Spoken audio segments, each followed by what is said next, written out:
Aloof from the high seas, as well as a living room wall that's cruised the globe, hop on board for the Antique Show in half an hour here on BBC Two.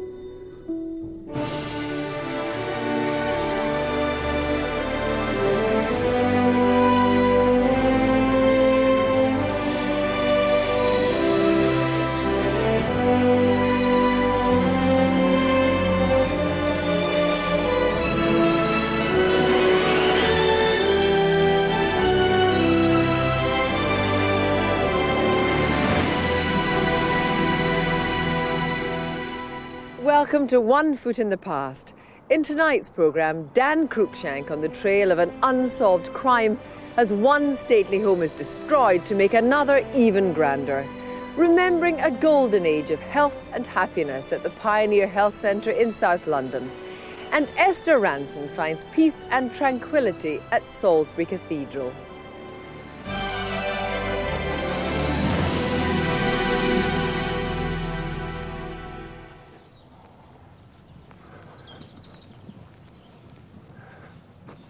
This is one of the most important and richest medieval monastic buildings in Britain, Bradenstoke Priory in Wiltshire, or rather, what remains of it, hanging on by a thread. It seems quite incredible now, but back in the 14th century, this was a thriving monastic community with a fine church and cloister, a dormitory, refectory and infirmary for the monks, lodgings for the prior, and a magnificent tithe barn. But now, all lies in ruin.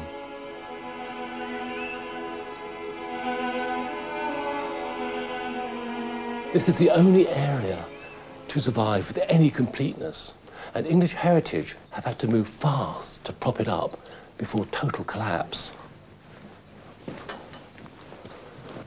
The undercroft, with its fine moulded capitals and octagonal piers, gives the merest hint of how splendid the priory buildings were. But though Bradenstoke looks as though it has been gently decaying through the ages, it was in fact willfully destroyed in this century, even within living memory. In the late 1920s, the palatial prior's lodgings had become home to Mr. and Mrs. Swarbrick and their young daughter Hannah. Tell me what it was like to live in this wonderful building. Well, it was lovely. There was heaps of room, plenty of room. We children could run around and play. And of course, we loved to go up the tower and along there and along the roof there. Where was your room? Can you see your windows? This particular window, this was our sitting room. And that was the old prior's lodgings? That's the old part of prior lodging. And that, I believe, had a most wonderful 15th century fireplace. Yes, there was. Yes. Does it make you sad coming back here now? Yes. Yes, it brings back sad memories. Yeah. Because it brings back happy memories, too, of those pre-days. And we lived here and... Yes, yeah, to see something and because we had so many people came to look over the place, you see, from different parts of the world. I often wonder what happened to the visitors' book. That, oh yes, it was a happy time before. Yeah. From talking to Hannah, it was clear Bradenstoke would have been of huge interest today had it survived. So who pulled down this once magnificent building and why? There was only one place to find out. This is absolutely amazing. These files contain a detailed account of the campaign to save Bradenstoke Priory. They still make a chilling read, even though the battle was over 50 years ago. It turned out that Bradenstoke had been a conservation cause célèbre in the late 1920s. The Society for the Protection of Ancient Buildings had battled hard to save it, and even produced posters in an attempt to stop the vandalism. The vandal, the files revealed, was none other than William Randolph Hearst, the infamous American newspaper tycoon, who in 1928 was in the middle of an antiques and architectural shopping spree around Europe.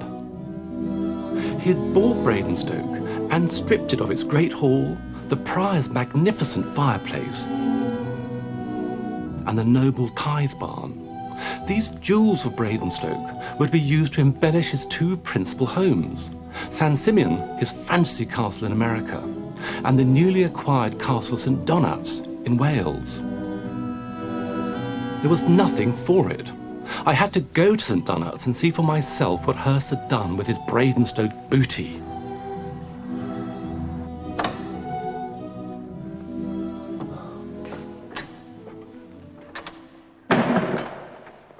And here it is, the great hall from Bradenstoke Priory.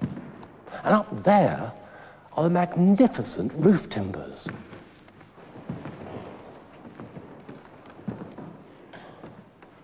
But hold on a minute, it's much too big. It's virtually doubled in size. Hearst has made a real Hollywood version of history. At Bradenstoke, the Great Hall had been just 50 foot long. Here, Hearst increased his hall to 90 foot to achieve the grandeur he craved. And he gave it a distinctly un-medieval symmetry. T-W-A-L-S-H, Thomas Walsh, the last but one prior at Bradenstoke. So this is our long-lost fireplace from the prior's lodgings. Wonderful object, dates from about 1510. The fine ceiling too, alas, has been wrenched from elsewhere, this time a church in Lincolnshire. But I have to admit, here Hearst has created, although at a terrible cost, a wonderful room. And here we have Hearst at his best. This is a Gothic room with a true flavour of Hollywood. You can imagine Errol Flynn swinging from his chandeliers. Yes, this room is the product of grotesque piracy, wonderful artefacts being plucked from old buildings and cobbled together. But in its own way, it's rather fine. There is no doubting the seductive powers of Hearst's vision, but he did destroy Bradenstoke and mutilated 14 other buildings around Europe merely to aggrandize St Donat's. One thing is still missing, though, Bradenstoke's magnificent tithe barn. Where could it be? Might it have been shipped to San Simeon in America? Hello, that's Hearst Castle, San Simeon. Yes, I'm John Horn. I'm the historian here at Hearst Castle. In the 1920s, Mr. Hearst demolished a barn in Wiltshire, and I'm trying to find out what happened to that barn. I believe it may have been taken to America. Well, let me check. We have Hearst's warehouse records here. Well, I see he did have a barn, and the warehouse card here says that it was the Bradenstoke tithe barn and was shipped over here in 109 cases. 109. Fantastic. Well, do you still have it? No, we don't. It was sold in 1960 to Mr. Alex Madonna of the Madonna Inn in San Luis Obispo, California. Really? So as far as you know, he has it now? As far as I know. Fantastic. Look, thank you very much. That's just what I wanted to know. That's absolutely wonderful. Very welcome. Okay. Goodbye. Bye. It turned out that, like Hearst, Alex Madonna was something of a legend in California. His Madonna Inn is a fantastical architectural confection. I was beginning to wonder if the barn had managed to get itself built into this astonishing place.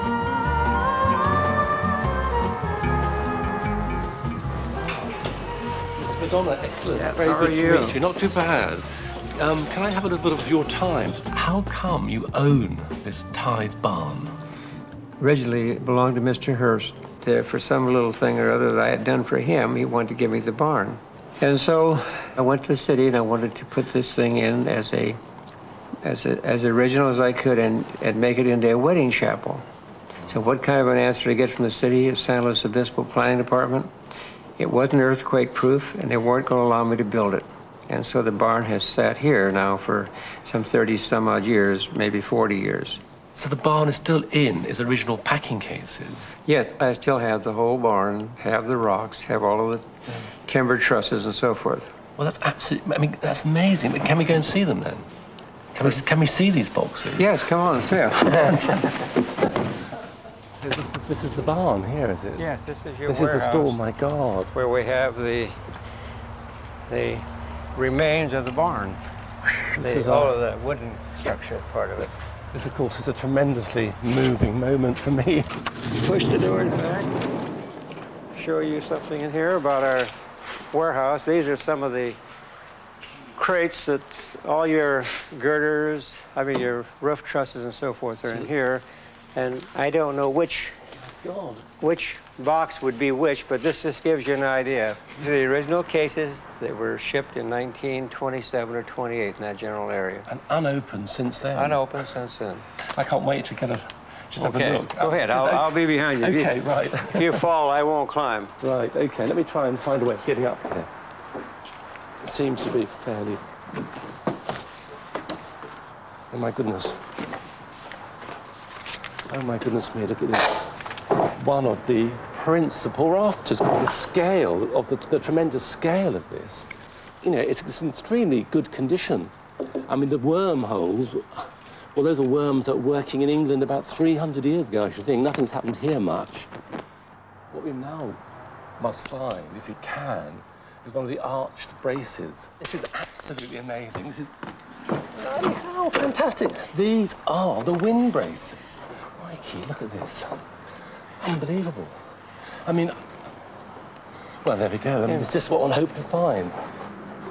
And these would have been wonderful condition. Fantastic English oak. Look at that. Absolutely fantastic.